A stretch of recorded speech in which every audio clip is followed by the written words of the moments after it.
talk about a projectile which is thrown from the ground. So here we have a projectile, and this projectile is launched at an angle theta, which is given. That angle is 30 meter per second square, 30 degree angle. And this velocity, the velocity at which the projectile is launched, is 25 meter per second. That's the two information given. And now what we need to find it out is how long does the particle takes to reach to the maximum height. So we need to find out the time it takes to reach to the maximum height. And then what is the horizontal velocity and the vertical velocity at the peak. And how long does it take the particle to reach to the ground? And again, what are the horizontal and the vertical velocity at the ground? At what angle it hits the ground? What is the horizontal range?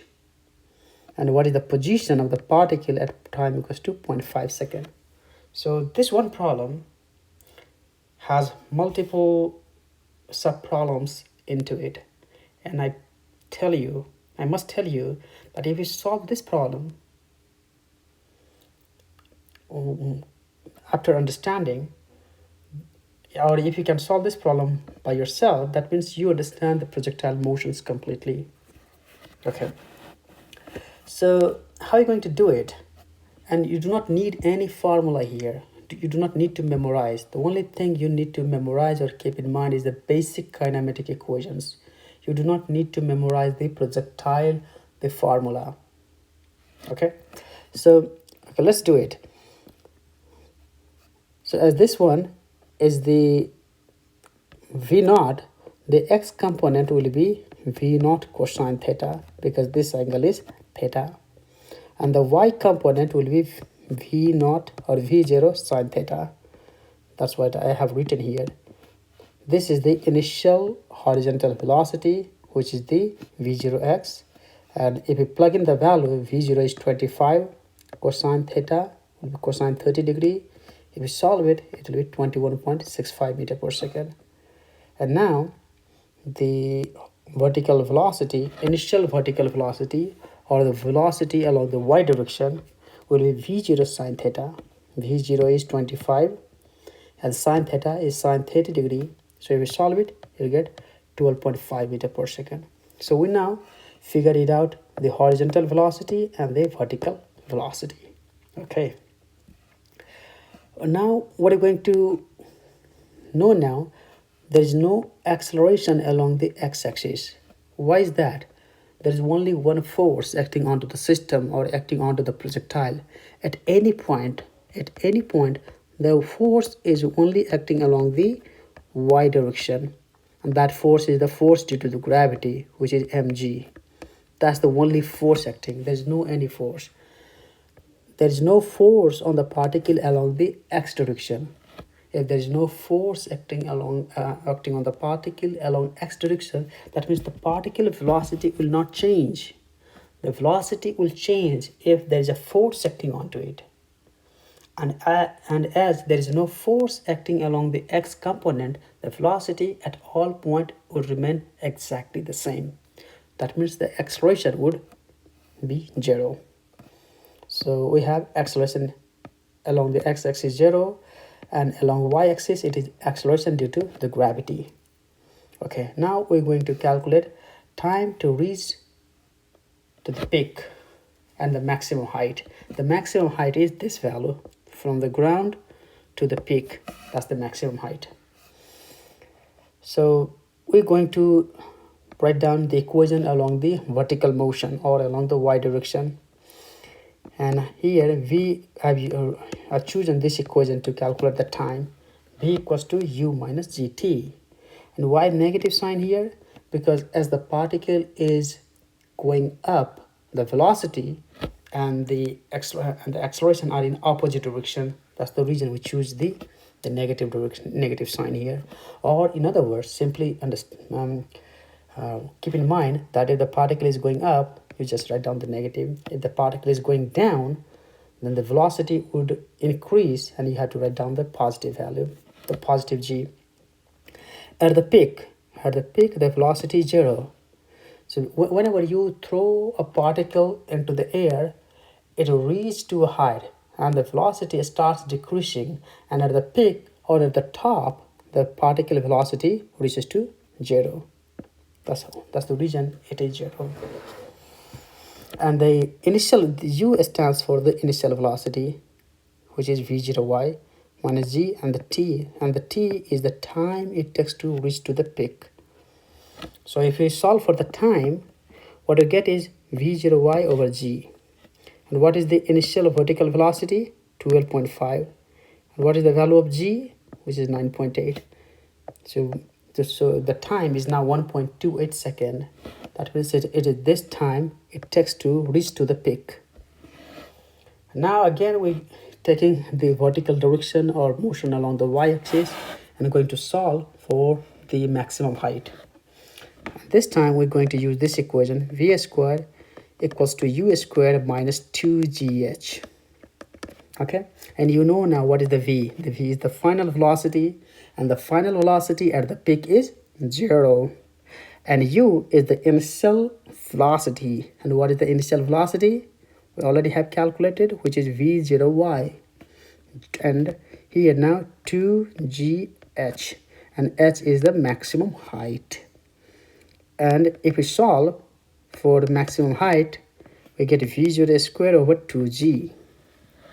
And here we already have calculated v0y, which is 12.5. So 12.5 squared, 2, and g value is 9.8. If we solve it, what you get is 7.97 meter. So the maximum height, this height is 7.97 meter. Okay.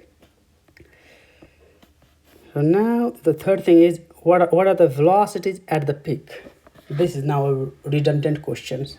We already have done it, but okay, let's do it one more time. The velocities at the peak.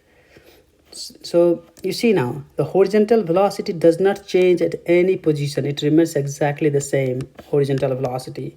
So even at the peak, the horizontal velocity or the velocity along the x-axis is exactly equal to the initial horizontal velocity, which we already have calculated to be 21.65. Okay, and at the peak the vertical velocity is 0. Okay, the particle is slowing down, and at the peak this velocity is 0, the vertical velocity, but still it has the horizontal velocity. Okay, so we now got this answer. Now time to reach to the ground. How do we calculate time to reach to the ground?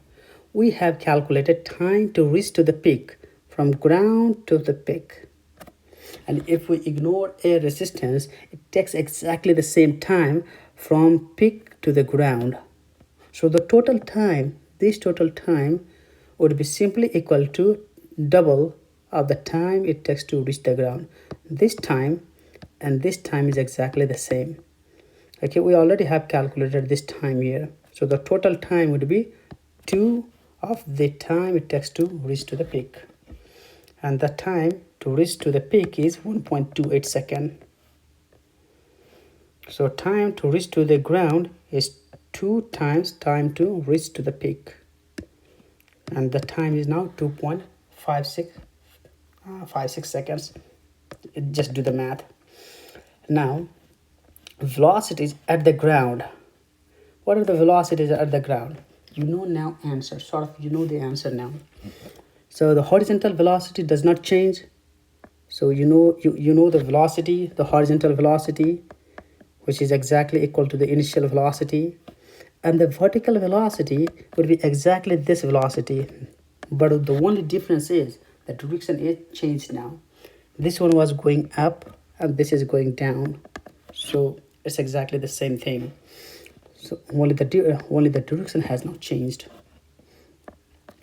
So we now know the answer for this one too. The vertical velocity at the ground is exactly 21.65, which is the initial velocity, and the velocity along the ground is exactly the same velocity. Okay, and the reason is, if we ignore the air resistance, the gravitational force is a conservative force.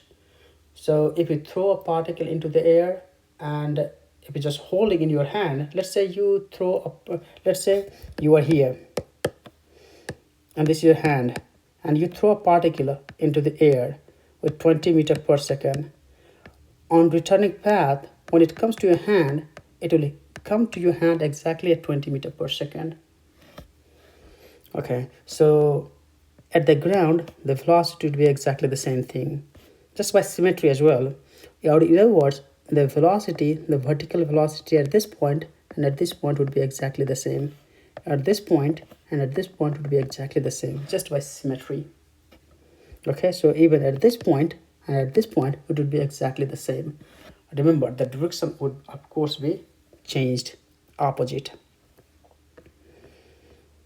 Now, the last thing we need to calculate is, not the last thing, I think, the angle. What is the angle at which it hits the ground?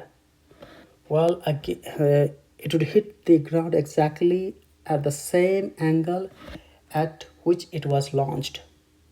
But you can still calculate it. How are you going to calculate?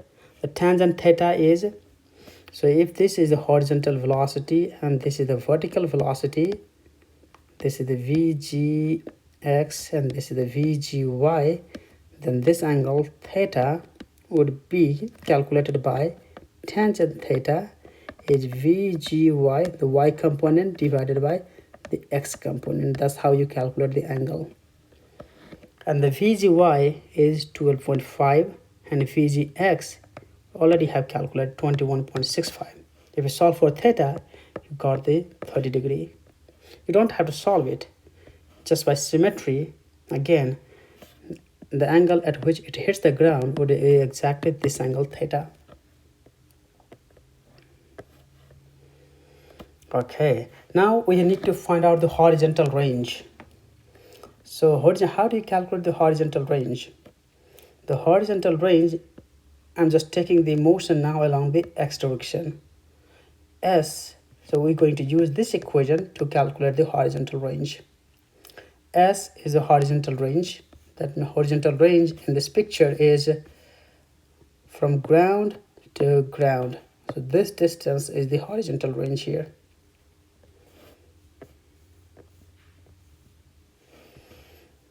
Okay, and in this formula, u is the initial velocity. So I'm just writing down the v0x, and the time, this time is the total time it remains in the air. So I have written down 2 times t. The t here is time it takes to reach to the peak. So the total time it remains in the air is 2 times t. And remember, acceleration along the x-axis is 0. So there is no acceleration along the x-axis. Okay, so life is now a lot simpler now. We know the value v0x 21.65, 2, and the time to reach to the peak. We already have calculated, which is 1 point, or you can simply use 2.56. So the time to reach to the peak is 1.28. So once I plug in all the value, the horizontal range that I get is 55.42 meter. Now the last thing is, what is the position of the particle at time equals to 0.5 second. So in order to calculate the x position, it's pretty simple. There is no acceleration along the x-axis, so simply you use x equals to v0x velocity times the time. And the velocity along x-axis is 21.65 and the time is 0.5 second. So the x position is 10.83 meter. And now we're going to calculate the y position. But now we have to use this equation here because there is an acceleration as well. And the negative sign because the particle is thrown up. So this is the y position because h stands for the height.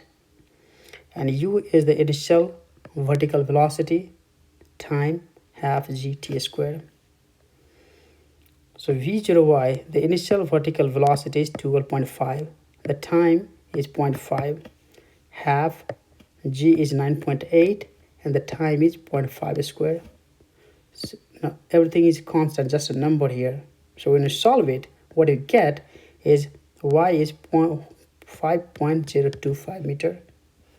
So the height is, this height is 5.025 meter. So this is the position. So in this way, you can calculate the position at any time.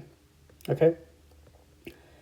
So the key for solving this kind of problem is to solve in a two independent coordinate system, one along x-axis and one along the y-axis.